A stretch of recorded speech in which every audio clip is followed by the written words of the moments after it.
Hello, and welcome to today's Avenue webinar and in partnership with UCLA Anderson Forecast. We're excited to have you today on our Making Sense of Economic and Political Changes. And we have so much to cover today. We're excited to welcome our presenters. And so at first, I want to introduce who our folks are. We've got a panel of experts here today. Firstly, my name is Rachel Arizmendi. I'm the former mayor of the city of Sierra Madre, and I was a government industry advisor with Avenue Insights and Analytics. And we have our presenters here today, our panelists. I'll start with Dr. William Yu. He's an economist with UCLA Anderson Forecast. He teaches the Master of Business Analytics program at UCLA. And he also teaches with the Harvard Extension on Master in Data Science. And we're thrilled to be able to have him today and share his expertise on the economic forecast and what we can all expect. We also have Fran Mancia with us, our advisory board member with Avenue Insights and Analytics. He brings decades of experience in legislative and government relations as it relates to both the state and federal levels with sales and tax revenues. And we are just thankful that Fran has lent himself to the state of California to get some major legislative movements done here to help local governments. We also have Mark Bryson with us, our senior economic business analyst. Mark brings over 35 years of experience in both economic analysis and accounting for government agencies. And you'll hear quite a bit from Mark as he shares what he is seeing at the local level as it relates to economic forecast. So please help me welcome our very distinguished panel of presenters today. And with that, I would like to invite Fran maybe to help us set the stage to talk about what to expect today in terms of economic and political changes. Because again, we'll be covering a variety of topics, but as we frame it with economic and political changes, I think it'll be helpful for Fran to lay that foundation for us. Sure. Thank you, Rochelle. It's a pleasure to be with you and our distinguished panel. I think it's a really interesting times. It's very challenging trying to navigate the complexities of our rapidly evolving world and trying to understand the interconnectedness between the economic and the political changes. We're seeing a shifting global order, if you will. We're seeing the rise of countries like China and India challenging Western dominance. We've been used to being the preeminent leader in that regard. We're seeing countries like our neighbor to the north, Canada, looking elsewhere for business partnerships, not the traditional relationships of before. And I think we're going to continue to see the shift in the world order over time. So with this shift, what does that really mean? It means that there's going to be a more dynamic landscape with potential for increased competition and potentially conflicts. We're also seeing a lot of change in technology. We're seeing the increased impacts of AI, blockchain, 5G, the changes in industry that are really changing the value propositions that are taking place. And with that comes new economic opportunities, but also raising concerns about job displacements and things like that. So a lot of uncertainty out there in that regard. And then here at home, we're starting to see a lot of demographic shifts as well. Populations are shifting. Less people in urban areas, people moving rural. We're seeing, interestingly, people move from blue states to red states, which we talk about a lot. But we're also seeing the people from red states coming to blue states for opportunities in the tech fields and other areas. So all of this is going to have a profound impact economically, politically as well, and influence labor markets, public services, and then also very interesting voting behaviors. We're starting to see decisions being made without a lot of analysis or a lot of thought given to things. Decisions are made really on a bipartisan basis.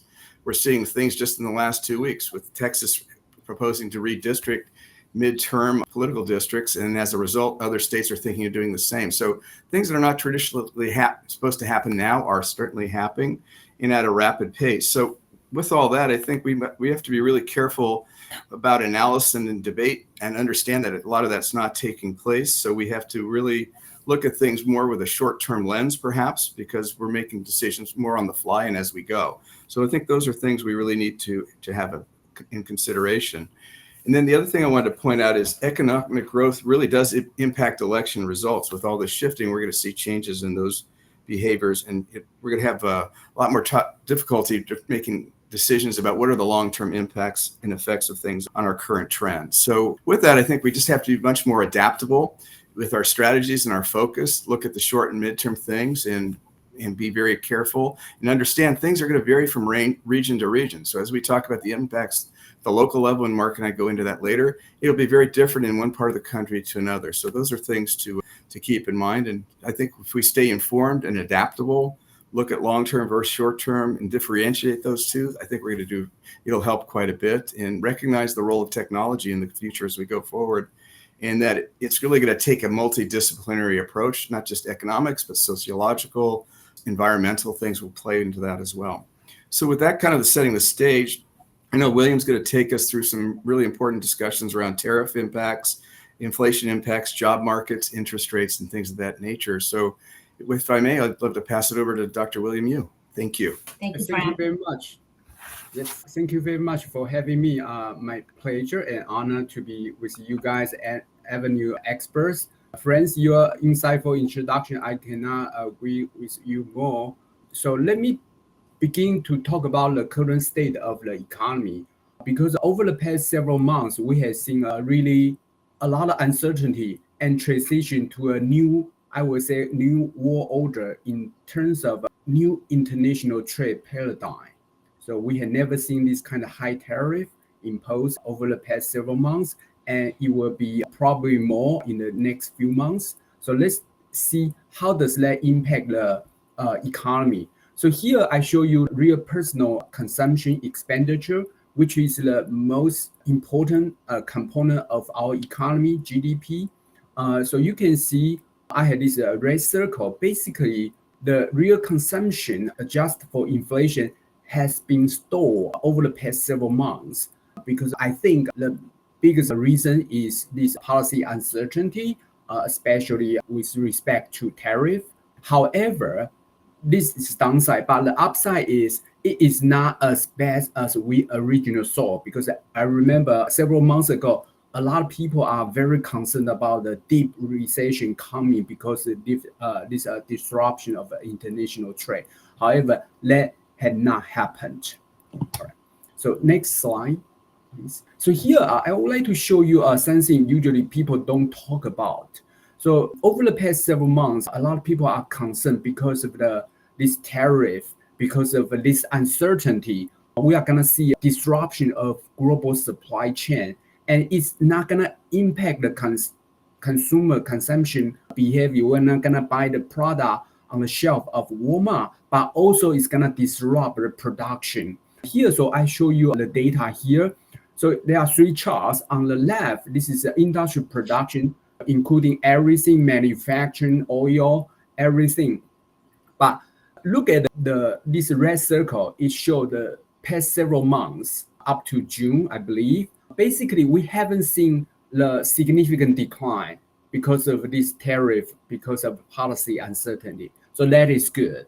All right, so let's look at the middle part, the black line showing the industrial production in the manufacturing sector. It not only it doesn't decline, it kind of increase a little bit.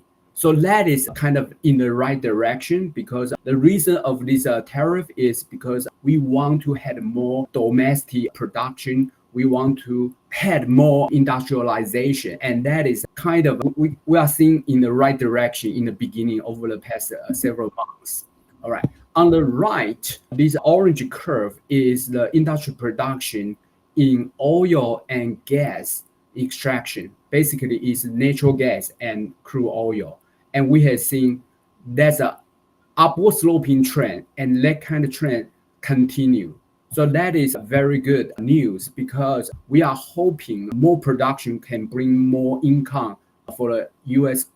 company, and also it will have more relief of the oil price. Especially we are seeing some kind of a continued war happen in Ukraine, and there might be some kind of a sanction in the next few weeks. But we had this very strong production, especially in energy sector. I think this is a good thing. All right, next slide, please. So here, let's talk about the inflation, the price level. So over the past several months, a lot of people are concerned about higher inflation due to the tariff.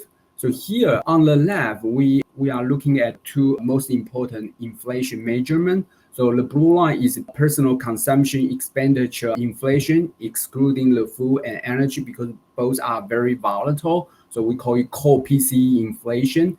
And the red line is a CPI, core CPI inflation rate year over year. So basically, you can see over the past several months, it kind of fluctuates around 2.5, 2.6 to low 3%. So basically, we are hoping to see lower inflation, but it doesn't happen, all right? But we haven't seen the rising inflation because of the tariff. So Mark and Frank probably will explain more later. On the right, that's a very interesting thing. We just look at the June data. So this is the inflation contribution. So in this chart on the right, the dashed line above, you can see the smallest contribution. Sometimes it's even negative contribution to the inflation in June alone. So you can see, for example, other lodging in hotel actually is negative contribution. But here, this is very interesting. The car, truck, and new vehicle actually had a negative inflation contribution. So that is very counterintuitive because we thought after Trump administration imposed this 25% tariff on autos and parts, we are supposed to see higher vehicle price, but we haven't seen that. So that is probably for a lot of reasons we can discuss in the future. But at the bottom, you can see this is the largest contributor to the inflation. So they are mostly dental service, hospital service, medical service, and rent, housing. All right. So that is the kind of the detailed component of the contribution to the inflation. So we haven't seen the direct contribution from the tariff yet. And later we're going to talk about that more. Next slide. So I'll jump in here, Dr. Yu, and thank you for that. I think it's helpful to understand, how tariffs tie into production, U.S. production, as well as inflation. I think when we hear about tariffs, everyone is asking, well, how does that impact me as a consumer? And what we're seeing here and what we expect is that there isn't going to be a sudden spike in what tariffs means to a consumer and what it means in the long run, as you've shown in your previous slide, but it's going to be a gradual rolling wave over time. And what we have here on this slide is over a 1.5 year plus period of time, there might be 3 phases to expect. But the delayed effect of tariffs are due to maybe 3 different areas. That there's going to be staggered and uncertain implementation. We're not sure when and how it's going to be implemented and what percentages for different countries. And also businesses and consumer behaviors and strategically how they're trying to avoid or postpone that and absorb that initial cost. And the third part of this is that we are still expected to see those costs being passed through to the consumers, and it's inevitable. And numerous studies and research shows this. So because of those delayed effects, we're expecting these 3 phases. The initial phase of phase 1 is that we now to late summer, we might see prices increase in certain sensitive categories, like appliances, like apparel and groceries, but it's not expected to be widespread and impact different sectors. That second phase, which we're seeing here between fall 2025 and spring 2026, is that those sensitive categories will be a little bit more widespread. We're going to see significant impact on consumer prices, and that's when it will hit us and when we're expected to see that. The pre-tariff inventories, as I'm sure many of us have seen on different reports, there are a lot of industries and companies that have been purchasing prior to the tariffs being implemented, and so they have built up inventories. But by this time, we're going to be expecting to see it depleted, and then companies passing on that full cost to consumers. Last phase, or phase 3, we're expecting to see this between mid-2026 and beyond, is going to be a new normal. We're going to see and expect prices to be stabilized and structurally just at higher levels. So again, you're seeing this gradual increase and not a spike as to how the tariffs are impacting the consumer. Next slide, please, Dr. Yu. Yes. So here, let's talk about job market, labor market. So this is the latest data, and as we might know, it caused a lot of controversial discussion, and also BLS director getting fired. So here, let's just look at the recent 3 months. So this non-farm payroll job, the change, monthly change, I can say is one of the most important, most watched economic indicator for the US economy. Why? Because it is very recent economic data for the last month. All right, usually is the first Friday of the month, talking about last month's job number. And let's not talk about the downward revision because that's another issue. How can we improve data collection and accuracy? But let's just look at the final 3 months. So the May, the June, and July, the number are not good at all. If you look at the past average, usually I would say if the non-farm payroll job on average above 100,000 a month, that is okay. That's good. The more the merrier. But right now we are 3 months in a row below 100,000 job increase. So that is the concern. That means the economy is negatively impacted by all this policy uncertainty we talk about. So we need to be careful. All right, next slide. Okay, so let's talk about interest rate. So here I show you 3 most important interest rate to watch. So let's focus on this blue line. This is a federal funds rate, which is totally controlled by Federal Reserve. It's an overnight short-term interest rate. So right now it's stopped at 4.25%. And this short-term interest rate will be able to impact all kinds of other duration of interest rate. For example, the red line is 10-year treasury yields. You can see it kind of fluctuates around with this short-term interest rate.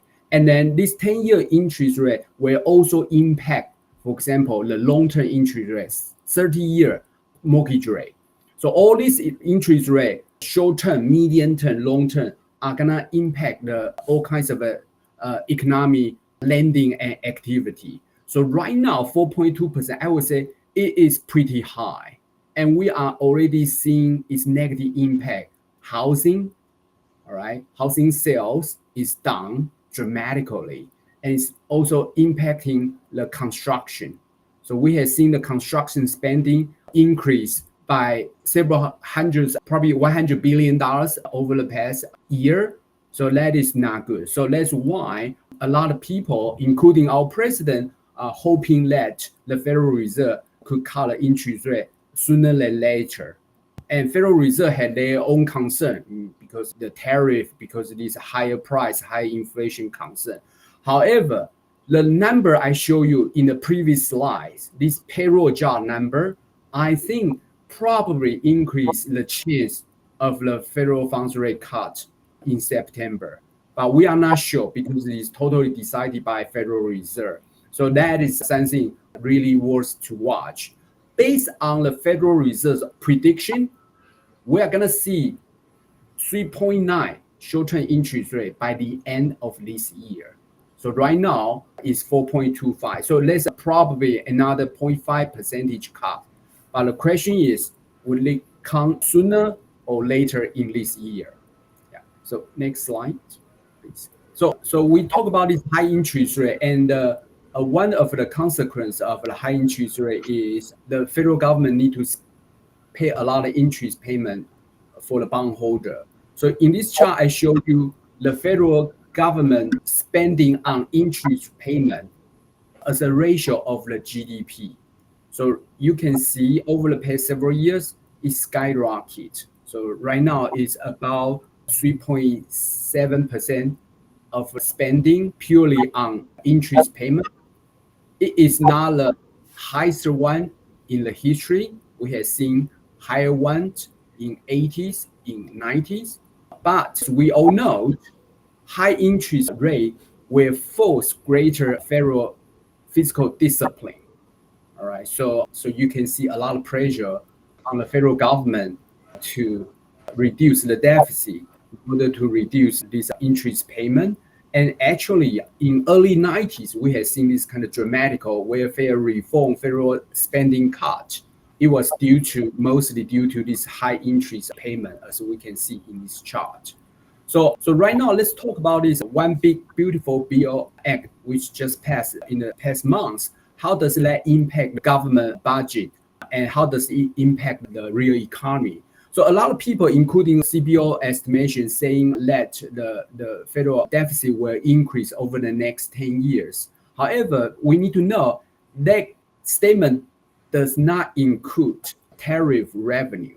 And right now we are seeing this new tariff regime.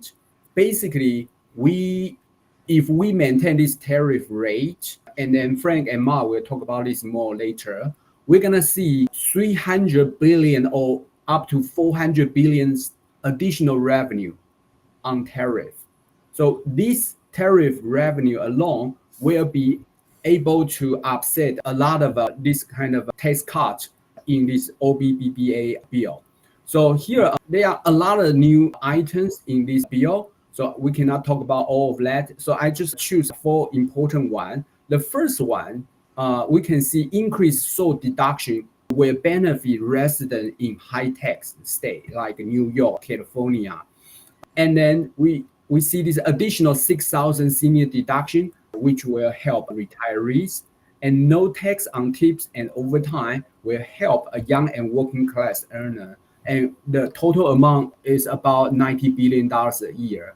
And we see this Medicaid reduction, which is about $90 billion or $100 billion a year. So that's a deduction. So Mark and Frank will talk about this more.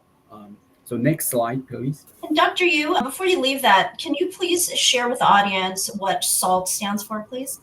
Oh, so it means state and local tax. So when we file a federal income tax, in the past, before 2017, we will be able to deduct the state and local tax, like the property tax, from our federal income tax. And right now, we will be able to have more deduction from $10,000 to $40,000. Yeah.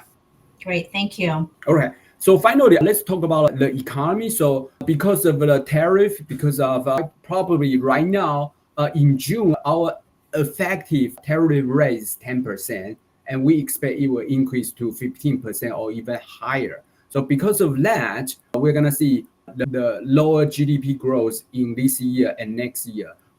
Another thing I haven't talked about is looking at the GDP and payroll job number, we see something not surprising. We have been cutting the federal spending in the first 2 quarters of this year by probably $35 billion already, okay, because of DOGE effort whatsoever. And then we have seen the federal government employee decline by 84,000 over the past several months. So that is because of all this deficit problem, that problem we are talking about. So all those kind of things will negative impact the GDP growth. However, with all these kind of things settled down, we are going to reach the new equilibrium. So we are hoping we are going to see higher growth in the late 2026 and in 2027. Yeah. So that's my brief economic outlook. Thank you, Dr. Yu. It's really helpful to see some of these trends and for you to show us what you're seeing over the years. I think what we'd like to do now is pivot a bit and ask Mark and Fran to jump in to drill down a little bit more on tariffs, on the big beautiful bill, and also what to expect in terms of sales tax and how it may impact us at the local level. So I'll invite Mark to our virtual podium and ask him to jump in with the next slide, please. Oh, thank you, Rochelle. Fran, maybe you could kick this off and kind of give us your thoughts, and then I'll get into some details on it. Would that be okay? Sure. And, as the legislative person in the group, I always look at it politically first. I think 2 things to point out. The OBBBA was passed on purely partisan basis. It was not a bipartisan decision, meaning the Republicans have a majority in the Senate, needed to pass with 50+1, which is exactly what happened. The vice president had weighed in as well. So it was passed on a partisan basis. So I say that because there's going to be a bigger concern as we get down later in the year to trying to reconcile the state and a new budget for the country, and that takes place in September, which would require bipartisan support. Generally, it means it needs 60 votes. So that's going to require cooperation between the two parties to come up with a resolution. And well, why is that important? As many of you will recall, over the last few years, there's been what's been called reconciliations taking place, where they've been short-term measures of funding to keep the government going.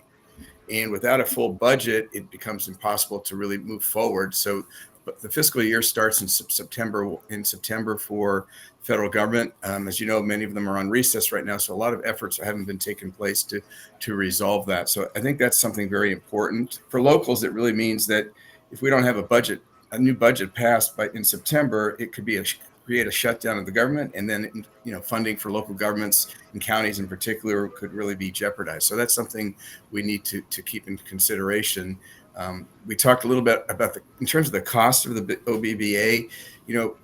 It's really been a shift of a lot of money towards tax deductions at the expense of other things. It is going to increase the overall deficit, and I know Mark will go into that more in a few moments. So that all has impacts on spending and people's ability to consume, and therefore having an impact. So I know that's rather broad. The other thing about this measure, a lot of us really don't have a good handle on it, even though it was passed a few weeks ago. It's so massive, and a lot of it's uncertain how it will go. There's been some court challenges to pieces of it. Will it actually go into place or not? So with that, I think I'll stop and kick it over back to Mark. I hope that helps. Thanks, Fran. Before I get into what I call sales tax growth headwinds, I want to talk for a minute about the Fed. Changes in the Fed funds rate have a direct and almost immediate effect on short-term rates like variable rate credit cards, home equity lines of credit, and other short-term consumer and business loans. But for the 30-year fixed rate mortgages or 10-year U.S. Treasury notes, the Fed's influence is less direct. So how do financial markets decide about those long-term rates? Well, they have certain expectations about what's going to happen, and the Fed can influence those through communications and forecasts. It's called forward guidance. And then there's something called the term premium, and this is what I want to talk about. The term premium is additional compensation investors demand for taking risks associated with holding long-term bonds, specifically the 10-year Treasury notes that finance a lot of our government. So why do I need to talk about this? Well, to illustrate what I want to convey, I wrote a little micro play with the U.S. government played by Uncle Sam and financial market participants, our government's creditors, played by someone we call banker. So Uncle Sam, we need loans. Banker, what's your current debt? Uncle Sam, it's over 36 trillion. We've spent over $1 trillion on interest this year. Net of interest earned on investments, 843 billion. Banker, why do you need loans? Do you have additional expenses? Uncle Sam, yes. 5.9 trillion in new spending. Tax cuts will increase our debt 3 to 4 trillion over the next decade. And these new expenses are prescribed by law, one big beautiful bill act. Banker, clearly you must be expecting additional revenues and cost deductions. Uncle Sam, yes, spending cuts are 1.4 trillion over the next 10 years and are prescribed by law. ABBA. Additional revenues are 2.5 million in tariffs, but these are not quite set yet. They're by my decree and can be changed or repealed at any time by me or my successor. Banker, so your expenses are fixed by law, and the debt burden that you are already bearing and your offsetting revenues are somewhat uncertain and subject to change. The problem with this is that the financial market participants, our creditors, they're going to demand higher long-term rates because of risk and uncertainty. Even if the Fed drops interest rates, which I believe, as William mentioned, they probably will do in September, something called market divergence is likely to occur, keeping long-term mortgage and 10-year Treasury note rates high, negatively impacting housing affordability and making servicing the national debt more expensive. Now, I'll also talk about tariff uncertainty. On May 28th, a three-judge panel in the U.S. Court of International Trade ruled that President Trump had exceeded his authority with tariffs. The case is now before the U.S. Court of Appeals in the Federal Circuit in Washington, D.C. They're likely to rule late this year. And during the hearings, judges from across the ideological spectrum expressed significant skepticism about the administration's legal arguments, repeatedly questioning whether the Emergency Act grants any tariff authority at all. So this is probably going to end up in the Supreme Court in 2026. So you can see that there are some issues here with the revenue side of this whole scenario. Could I see the next slide, please? Okay. And before we get into the headwinds, there's one other thing I wanted to talk about, and that is what's happening to the price of natural gas and why that's important to local tax revenues, both sales tax revenues and utility user tax revenues for those municipalities and counties that have those. What's happening to the price? Well, it's almost doubling. Well, why is that happening? Well, as Fran mentioned earlier, the market is becoming international. And so in that international market, local domestic consumers, us, we have to now compete for that natural gas. And why that's important beyond your water heater or your stove or whatever appliances use natural gas is 38% of the nation's electricity is generated using natural gas. So what this means in terms of our headwinds is that we anticipate, because of this, that utility prices are going to go up. There's going to be some cost increases there as utility companies. Of course, this takes time because most utility companies' prices are regulated and they have to go through a process in order to increase their rates.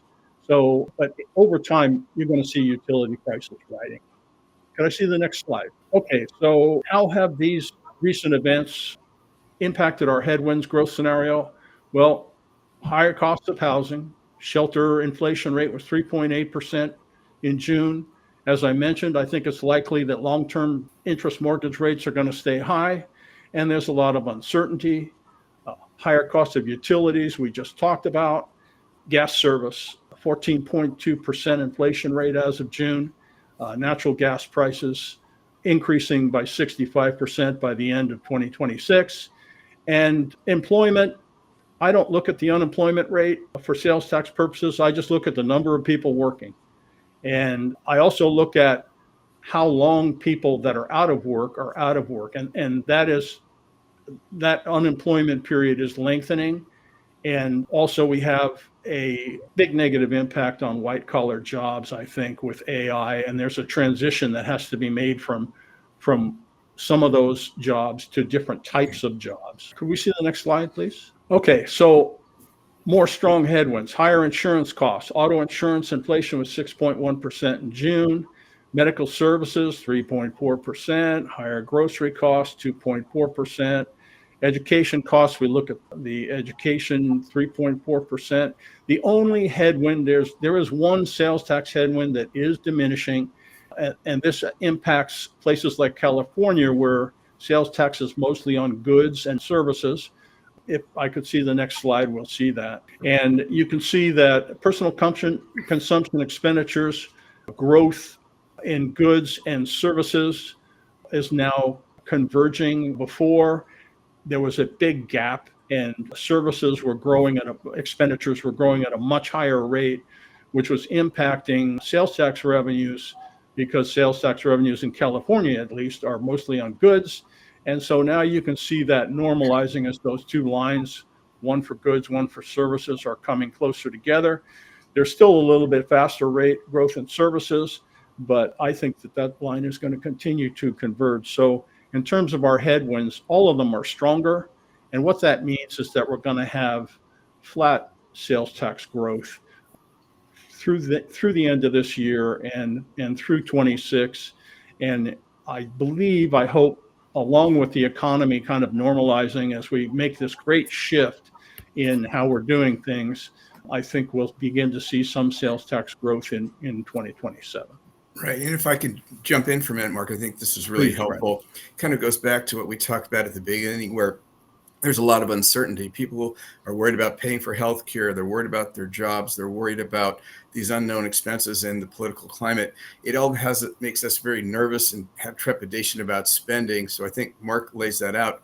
Being flat, there's a lot of challenges, not just economically, but politically and emotionally for families as they try to determine how they best budget and spend their hard-earned money. Rochelle, you want to wrap it up? Sure, I'd be happy to. I think the one word we've heard many times today is about uncertainty. And I think that is a word we've been using in a lot of our most recent economic forecast webinars, is because at the end of the day, what we're seeing right now is uncertainty. And so our fiscal realities still are uncertain. And so as I summarize what we talked about today and some of these key takeaways, is just to keep that in mind. A lot of our forecasts and projections are still uncertain, but we're trying to base that on trends, and we're expected to see, including the tariff revenues. The One Big Beautiful Bill Act may not increase the deficit, and that's what we're seeing right now. That could change, but that's what we're expecting at this point. We're also projecting that U.S. economic growth will mostly stall in 2025. As you recall, we talked about the different phases of maybe how tariffs may impact us, and that will be a staggering phasing of, at least on the tariff side. But as you take a look at all the different other indicators, we are expecting to mostly recover by 2027 as it relates to the U.S. economic growth. The next takeaway is that tariffs will impact prices over time, as we had said many times, as costs filter through the economy. So at some point, we are still expecting to hit that consumer where those costs will be passed through onto the consumer. The next takeaway is that in 2025 and 2026, sales tax growth continues to be hampered by the headwinds that Mark had drilled down on in these last few slides. So we are not expecting to see much growth in terms of the sales tax. And the last takeaway is that there will be some major impacts of the One Big Beautiful Bill over the next 10 years. We still can't anticipate all of them. Thank you to Dr. Yu for pulling out, I think, 4 or 5 items that we'll be able to anticipate. But there's so much that's part of that bill that, again, in terms of uncertainty, we are unsure as to what that impact will be over the next 10 years. So a lot of what ifs, a lot of not sures and uncertainties, but we're hoping that today's economic forecast and discussion has helped contribute to your thinking as it relates to you at the local level and also as an individual, and to you as families and consumers. So a thank you to our panelists today for your insight, your expertise in all of these areas we discussed today. I do know we have a few questions that were shared with us, and I can jump into that. But one question I think that I want to start off with is Mark, I'm going to put the spotlight on you. With your role playing, which I thought was a very interesting way to demonstrate that, is maybe talk a little bit about that. The way that I took that is it was entertaining and in satire to say that, hey, as a U.S. government, as a borrower, if you went into a bank, would typically not be lent any dollars because of the situation we're in. Maybe you can expand on that a little bit to help our audience understand what you had intended with that scenario. Well, what I intended was to show that in the current situation that we're in, we just passed a huge spending bill, which adds a lot of expense, but we also made some spending cuts. But then the gap between the expense and the spending cuts is supposed to be filled by tariffs, which unfortunately are faced with a lot of uncertainty. So basically we're saying, okay, we have our fixed expenses, it's by law, and we have some expense cuts, but then we're going to fill the gap with these tariffs, and they're subject to the whims of one person. And so that creates uncertainty, and that's going to cause what I believe will be a gap between what the Fed does, and I think they'll do it in September, when they begin to drop rates, and that affects short-term interest rates.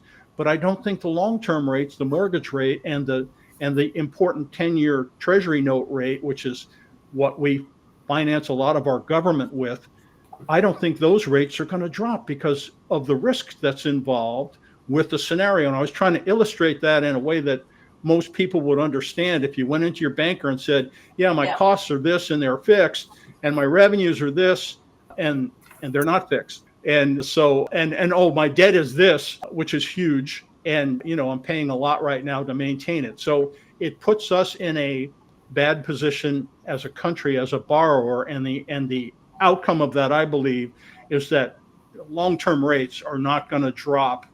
And this has happened in the past. This is not something brand new.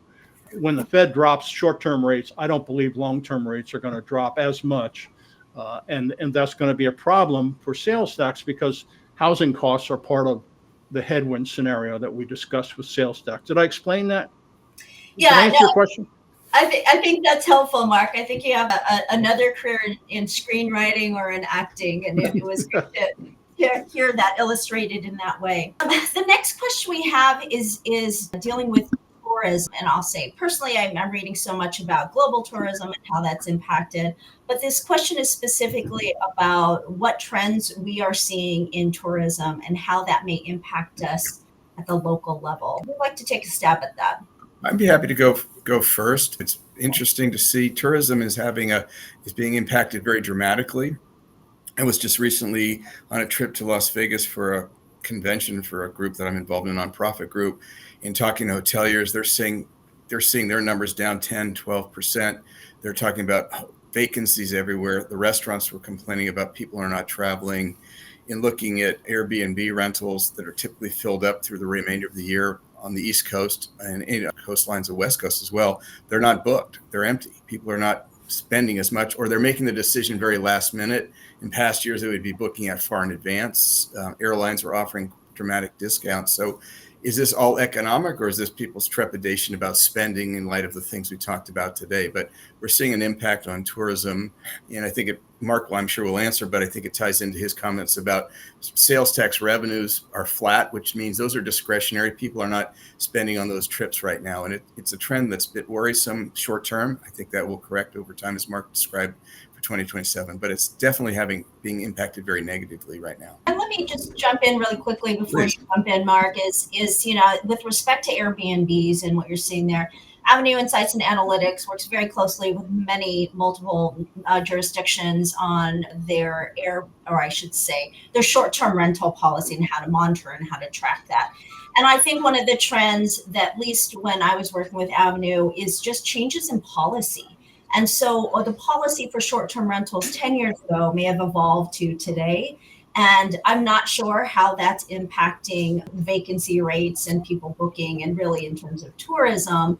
But I think if we're looking at short-term rentals as a standalone, what jurisdictions are doing in terms of managing that and their policies and regulations have also impacted the operations of short-term rentals in itself. I think, Michelle, you're making a really good point. Just to jump in for a moment, there's several states, including California, and it's been done in others, that are trying to level the playing field with hotels and the Airbnbs, making the requirements similar to disclosure of tax information. And it's certainly an area that Avenue spends a lot of time in administering and auditing on behalf of cities and counties to make sure they're receiving the proper amounts of tax revenue. So that absolutely is taking place, being met by some resistance by industry, but it's being supported by others. So how do we level the playing field, make it fair and equitable is a big discussion out there that has an impact for sure. Just to support what Fran's been saying, and Rochelle, if you look at the June CPI, you'll see a big decline in the category for airline tickets. And so that's because of a reduced demand. There's no question that travel is down in June. Unfortunately, I'm not enough of a tourism expert to tell you what that's going to mean in 6 months or a year from now, but I am watching it closely because it does have an impact on sales tax revenues. Thanks, Mark. So, may I add a point? Please, William. So the impact of international tourism, which haven't been talked about. So over the past several months, we have seen the dollar value decline, and which caused a lot of concern, saying because of this uncertainty policy, tariff, so U.S. dollar lost its dominance whatsoever status. people lose the trust. I don't know how we can prove that, but I would say the dollar depreciate actually is not necessarily a very bad thing. And one of the kind of point is it will help tourism, especially international tourists coming to the United States. So this is very real. Over the past 10 years, we have seen not only US dollar become very strong, also inflation. So for international tourists, it is very expensive to come to visit the United States. So I'm just saying that don't panic if you see the dollar's value decline a little bit, because in fact, it has been very strong. It has been appreciated a lot over the past decade. So decline a little bit actually is helping manufacturing, helping our export sector, helping our tourism. William, if I may ask you a question, do you have any thoughts on what impact immigration policies have had on tourism? I know, in some of the East Coast areas like New England, they're seeing a big reduction in Canadian tourism, like 50% reduction. Are there other countries that are responding to our immigration and tariff policies? And is that impacting our tourism at all, do you think? I don't know about your question. So originally I saw your question would be more of a labor supply side, because of this immigration policy. So we're gonna have hotel, they're gonna have less. Well, feel free to go that way. I don't know. Yeah, we're gonna see. So I don't know. I don't have the data, good data to kind of say one way versus the other. So I cannot really say anything. We might have to cover that at our next economic forecast. There you go. The next question is with respect to the One Big Beautiful Bill Act. And as we said, is one of our key takeaways. We still don't know what to expect in the next 10 years. But this question is specific to Medicare and healthcare in general, and what we can expect from One Big Beautiful Bill as it relates to those two items. Is that something someone's willing to? Yeah. I'm going to have to try to take a pass at that. It's a very complex, large matter, but just real briefly, in terms of Medicare, a lot of folks are concerned, will this have an impact on my current payments and the amounts I receive if you're eligible? And the short answer is it will not have an impact on what you're currently receiving. Now, funding and solvency for Medicare over time is something to be determined later, but really what the bill does do is it reshifts eligibility for certain groups. So some of the folks who may be lawfully present in the United States, they may be migrant or refugee or asylees who have paid in or have temporary protected status. Many will lose their coverage. It's going to be on very specific bases on that respect. Again, no direct benefit cuts, but there will be some more eligibility restrictions for some of those groups I just mentioned. So that could be problematic for many people in the country. I think Medicaid is probably the area which is the most concerning for a lot of people. You've heard a lot of talk about there won't be enough funding for rural hospitals to be funded. The states receive quite a bit of money. What will happen in areas like that? And I think the key thing with Medicaid, it's going to require worker requirements for many people between 19 and 64 years of old will be required to work 80 hours per week. There'll be exceptions for some people because of health and issues like that. But the question will be, how do you determine some of that? So I think it's likely that, and it's expected by experts, to lead in reduced enrollment and coverage losses for many, many millions. And it could have an impact to millions of people potentially over time. So a lot of those things are to be determined, but those are the big broad brush impacts currently under the bill. Thank you, Fran. Anyone else want to respond to that question? In the end, we pay. When someone goes to an emergency room with a broken leg, whether they're covered by insurance or Medicaid or Medicare or whatever, someone has to pay. And so by reducing Medicaid eligibility, what we're doing is we're passing on costs from the federal government to state and local governments and to consumers and to hospitals and doctors. And so how that's all going to play out, someone's got to pay. And so I don't think it's going to be necessarily a great thing in terms of medical costs. And that's one of our headwinds to sales tax. So I think that headwind is going to remain a headwind. Yeah, and just to add on to what Mark's saying, I think one thing that's not really clear to the general public or most of us is how many people in every state in the country are utilizing Medicaid. It's not just something that certainly there's concerns about people taking advantage of it and getting money undeservedly, but I think the percentage of states is very large in most states how many people are receiving it because they're elderly or are of a certain economic status. So I think it's the overall impacts of it and what percentage of people impacted will come to light in the coming months and year ahead. So I think it'll be more dramatic than people might expect. Thank you. The next question we have, go ahead. Rochelle, I don't have any additional comment on this, but I do have a relative question. Maybe Fran and Mark, you can talk about a little bit. So since we are talking about this medical spending, medical costs, so what do you guys think the recent administration's effort to reduce drug price, to pressure pharmaceutical company to reduce the drug price? How big of the price deduction you're gonna see, and how is it gonna impact the federal spending on Medicare and Medicaid? That's a great question. And I know that's a contentious subject between the Democrats and Republicans right now. Buried in the bill are some provisions around some reductions were scheduled to take place for some certain drugs that will no longer take place under the bill, which will, trying to think in the ability to negotiate with some of these big pharmaceutical companies to bring them down, which was something started in the previous administration. So that is just derailing some of the conversations around certain medications. So I think that's going to have more cost, and that's going to get passed on to the overall cost that we spend on healthcare. I think it's an area we're going to see more, perhaps even some more legislation on in the coming year. But there is big concerns that that's been hampered to help big pharma, which has the largest lobbying group almost that there is. So it's a big issue that's going to continue to have an economic impact. It's hard to know those exact dollars at this point, but some of that has been stopped under the new bill. I think I'm not quite sure we are talking about the same thing, because right now what we are hearing is the administration is pressure the pharmaceutical company to lower their drug price in the United States, right?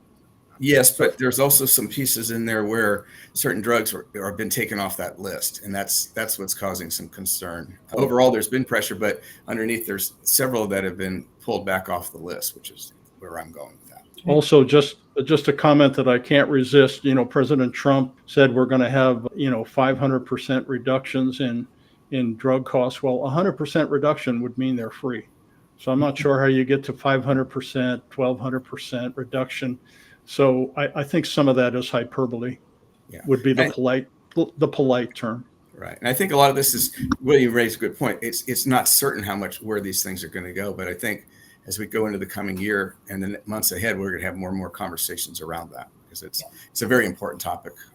Well, and thus shows how the political and legislative piece just directly relates to the economics of this. So no, thank you for that. The next question we have is dealing with certain sector, what trends we're seeing in different sectors. We talked a little bit about tourism. We talked a little about utilities. I'll throw on another hat today I serve on the California State Food and Agriculture Board. So I'll just share a little bit of at least what we're seeing on the agricultural side. And I don't think anything's really going to be a surprise. We're seeing that employees are harder to find, and it's because they're increasingly more expensive to employ.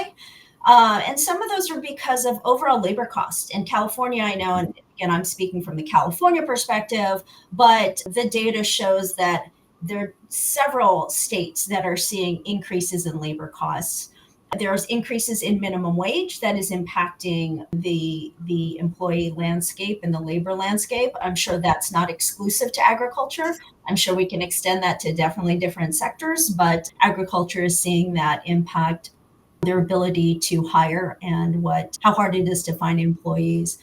They're also seeing in California, and again, I'm going to extend this to different states, although most of the data I've seen is a decrease in value in agriculture land and lease values. And so that's impacting everything from lending to selling to ability to operate and revenues and margins. So that is another trend in agriculture. And the last one and again, I think you can extend this to any sector, is just state and other regulations and laws that, whether it's a business owner, and in this case, maybe a farmer or a grower, is that they have to mitigate some of the impacts of these state regulations. In California in particular, we have the Sustainable Groundwater Management Act, SGMA, and there are so many requirements from farmers and growers, and also municipalities, as to what they're expected to do, and the costs aren't associated with it. So the unfunded mandates that we're seeing, there might be some type of financial assistance that's available, but not to the point that some of these regulations require. And just so that you know, some of this data is from our partners at UC Berkeley, William, at the Agriculture and Natural Resources. But I thought I'd share that specific to that sector. And again, we talked a little bit about utilities. We talked a little bit about tourism. Is there anything else, Mark, Fran, or William, you'd like to add about trends in specific sectors that might be helpful to this?